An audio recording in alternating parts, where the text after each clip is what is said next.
Hi friends, అందరికీ నమస్తే. ఈరోజు అయితే మనం మార్కెట్కి వెళ్ళేసి వచ్చినాక అన్నం తిని మళ్ళీ పొలం కాడికి అయితే వచ్చినాం.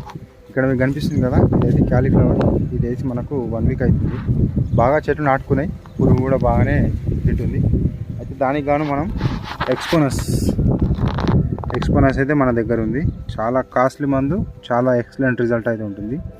ఇది 34 ml ఉంటుంది. ట్యాంక్కి 2.5 ml అయితే వేసుకోవాలి. ఆ 2.5 ml మనం ఇలాంటి దాంట్లో మనము కొలత తీసినప్పుడు చాలా ఎక్కువ మోతాదు అయితే పోతుంది. దానికోసం అయితే పశువుల డాక్టర్ దగ్గరికి వెళ్ళి సిరంజ్ అయితే తీసుకొచ్చిన. ఇది ప్రతి ఎంఎల్ మనకు ఎంత క్వాంటిటీలో కావాలంటే అంత క్వాంటిటీలో తీసుకోవచ్చు. ఇక మనం మందు లాస్గా ప్లస్ చిన్న పురుగుకు ఇంత పెద్ద మందు కొట్టడం కూడా అవసరం లేదు. కాకపోతే మన దగ్గర ఈ రోజుకు ఉన్న మందు అయితే ఇది. చాలా మందులు ఉండే అందులోనైతే వెతికినా లేదు. ఇక ఇది గమ్ తెలుసు కదా, ఆకుపైన